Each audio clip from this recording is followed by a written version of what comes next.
Yo guys, what's up? Gimpzor here. Got another guide for you for patch 2.6.1.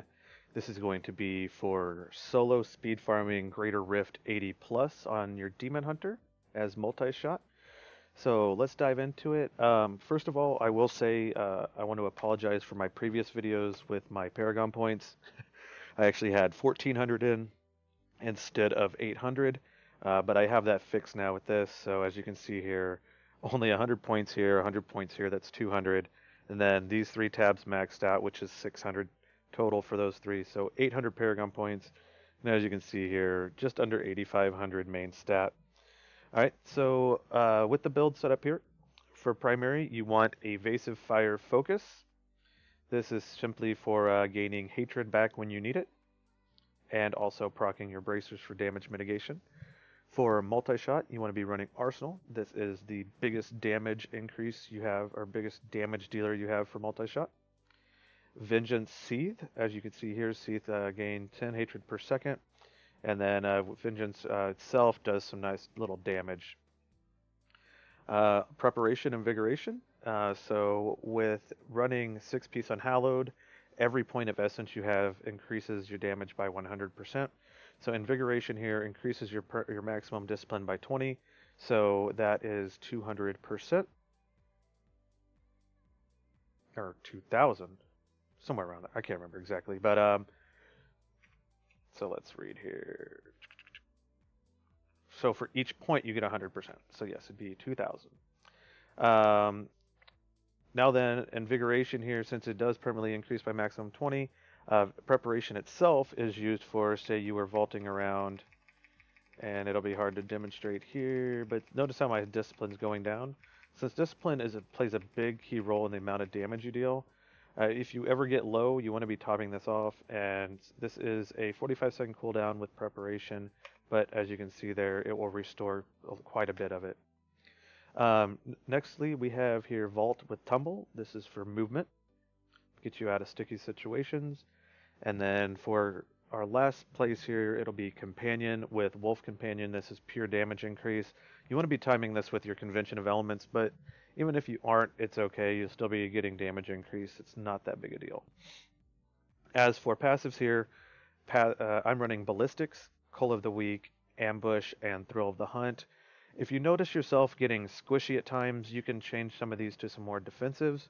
But in testing here that I'm running these 80s with 800 Paragon, non-ancient gear, there's only a couple times I'm taking a significant amount of damage, and that's if there's a lot of ranged enemies around me, or if I accidentally stand in Molten or something like that. With that being said, though, I think you'll be fine with this setup, and especially as you get into higher Paragon, it'll be fine as well. With that being said, the gear slots that you want here, you'll be utilizing 6-piece Unhallowed Essence, which will be shoulders, gloves, helmet, chest, pants, and boots. For jewelry here, you'll be running a Traveler's Pledge, a Compass Rose, and a Convention of Elements. For bracers will be Wraps of Clarity, belt, the Witching Hour, and main hand will be a Yang's Recurve, and offhand here will be Dead Man's Legacy. So kind of let's go over what each of these pieces of armor do, why they're needed for the build, yada yada yada, and then we'll go on to what stats you want on your gear. So where you're utilizing 6-piece Unhallowed Essence, as you read here, as we mentioned earlier, your generators Multishot and Vengeance deal 100% increased damage for every point of discipline you have. So the more discipline you have, the more damage you're going to be dealing. And with Preparation and Invigoration here, and then there are 3 pieces of gear that can roll max discipline, and we'll get to that here in a second. Actually, we can go over it now. That will be your chest piece, your bow, and your quiver. So you want to be making sure the secondaries on those have max discipline on them. Otherwise, they're going to be pretty useless. With that being said, though, for your bracers here, Wraps of Clarity, these are nice for damage mitigation.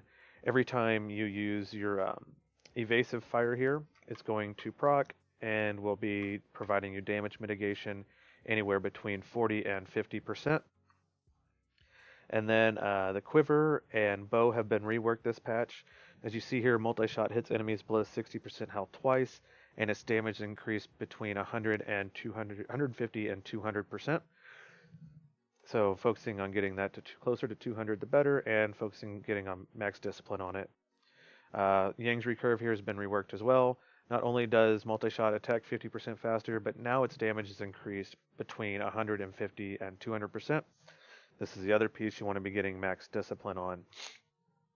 With that being said, witching hour for your belt, and then yeah, we'll go over what rolls you want on your gear ideally. We'll start off with shoulders here. Dex Vite, all res cooldown, or Dex Vite cooldown area damage. Those are fine rolls. For the helmet, the best rolls here are Dex crit chance multi-shot damage. For amulet, you want crit chance crit damage and fire skills. For gloves, Dex, and then anything with crit chance crit damage is fine. As you can see here, I just crafted these. So crit chance, crit damage, if you can get area damage or attack speed, that's fine as well. But pretty much anything's fine as long as you have crit chance, crit damage.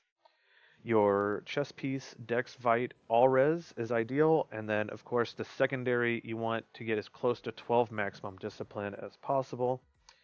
For your bracers, you want fire skills, Dex Vite, crit chance, and then as high on the secondary as possible, which it rolls between 40 and 50. So the closer to 50, the better for more damage mitigation. For your belt here, just Dex Vite attack speed, crit damage, and ideally a secondary resist for the secondary. For your jewelry, anything with crit chance, crit damage is fine. Any stats after that are complementary, such as attack speed or area damage. And that goes for your convention as well. Crit chance, crit damage, and then attack speed or area damage or damage range. Anything along those lines is fine. For pants here, Dex Vite all res or Dex Vite armor with a secondary resist is fine, but ideally you'd want Dex Vite all res. For your boots, Dex Vite all res multi-shot damage, Dex Vite movement speed multi-shot. Any of those are fine as long as you're focusing on getting Dex Vite multi-shot. As for your bow here, as we mentioned before, the secondary, you want to be focusing on getting your maximum discipline there, and then the multi-shot damage being as close to 200% as possible. And then for stats on the upper side with the primary, percent damage and I think attack speed would be fine as well. But as long as you have dexterity and percent damage, I think you're going to be fine. Last but not least here, your Dead Man's Legacy. This rolls up to 200% on the secondary, so the closer to 200 here as well is going to be better. You want to be focusing on max discipline. If it doesn't have it, it's pretty much useless. You can use it, but that'd be 11 to 1200% damage you're missing. As far as the primary rolls, Dex, attack speed, crit chance, multi-shot damage. And then for the last place, you could have Vitality, or if you're going pure damage, instead of Vitality, you could have elite damage, increased damage against elites. So, but Dex Vite, attack speed, crit chance, multi-shot damage is fine. And then with the secondary of having maximum discipline and close to 200% as possible. That's all the gear. As far as legendary gems here, I'm utilizing Bane of the Powerful, Bane of the Trapped, and Zai's Stone of Vengeance. For gems in your gear, dexterity gems in the chest and pants, and a cooldown diamond in your helmet. For the cube, I am running Elusive Ring, Mage Fist, and Dawn. If you're having issues with survivability, you can always swap Mage Fist for, Aquila Curias. But I'm running Mage Fist just purely for the increased damage, and I seem to be doing fine. As long as I am paying attention to what's going on the screen and not getting sniped by mortars or spears or something along that nature, I'm fine. So it's just something to, if you are taking too much damage and you're getting frustrated, you can always swap in the Aquila Curias there. With that being said, it's basically using your evasive fire here to proc your bracers for survivability, and then using, of course, multi-shot here to deal your damage. Popping Wolf Companion the time to get the most damage here is going to be at the end of your cold cycle on your convention. That way it goes into fire with that damage buff up. And then Seethe here, you're just keeping that active as long as possible. And then, as I mentioned earlier, preparation, you're using this if you get low on discipline. And then Vault, you're obviously using this for mobility to get away from things. So, with that being said, let's get into a rift here, guys, and I'll show you. We're going to run a level 80, and like I said, keep in mind, I am 800 paragon, a lot of non-ancient gear, and a lot of non-optimized gear, even a non-ancient weapon. So, this will just give you an overall idea of how strong the build is.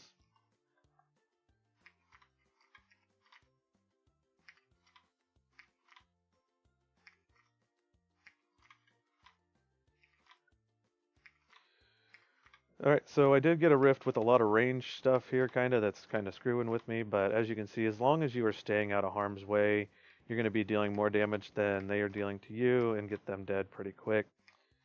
Not the best of rifts for me, but like I said, you should be fine. Or you can get sniped before you can heal. But like I said, this is just an overall bad rift for the video.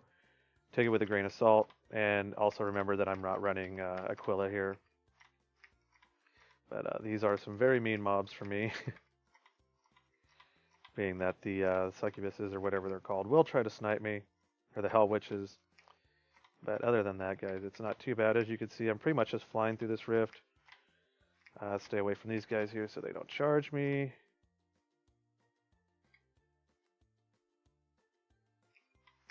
This guy refuses to take damage.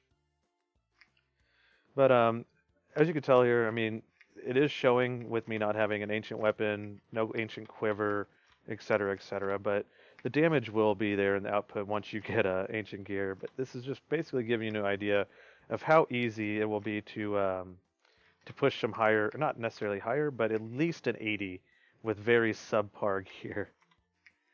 Alright, I had an elite in here somewhere. There he is. So, like I said, it's just pretty much vaulting away from things that are going to be causing you trouble. Other than that, as long as you have stuff that's not ranged, you're not going to have too big of a deal with survivability. Oh, we got a new map here. I haven't played this since it's been reworked. Actually, I can't remember if they reworked this one in the patch or not. But like I said, guys, all it is, keeping up your bracer buff with your evasive fire, vaulting around when you're in trouble, trying to stay at a max range as possible with Stone of Vengeance, and yeah, rinse, repeat, clear the rift, you win, start over again, and have fun. And as you can see here, I'm popping my Wolf Companion always at the wrong time. It's because I'm not paying too much attention on my convention. So it's not a huge deal, but you know, it's great if you could time it with it. If you're not using it with it, it is a damage decrease, but it's not that big of a deal. These ranged guys hurt. Alright, we got a shield. This is going to work alright. Alright, now we'd hit our Wolf Companion now that we were going into fire. Dealing a max amount of damage there. And yeah, just finish up the rift. That's a dead end. I guess they have changed this because that is completely... Or no, that was the same. Never mind, don't listen to me. Alright, I'm going to go ahead and blow Companion here. I'm sort of waiting for the rotation.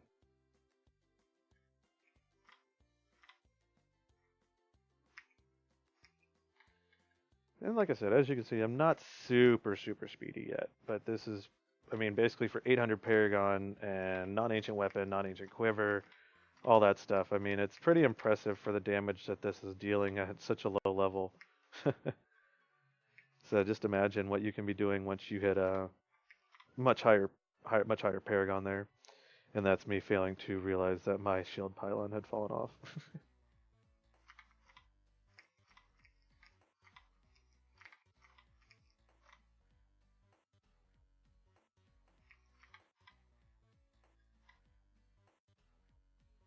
Yeah, as long as they chill out in there, they're no threat to me. We'll let Molten explode. Go in, pick our progress scopes up, be on our merry way. A bunch of nasty shots coming at me here. And then frozen on top of that. Use this Oculus proc.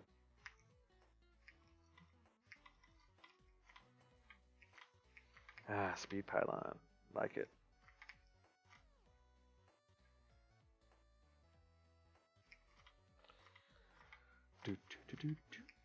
Alright, now we got RG here.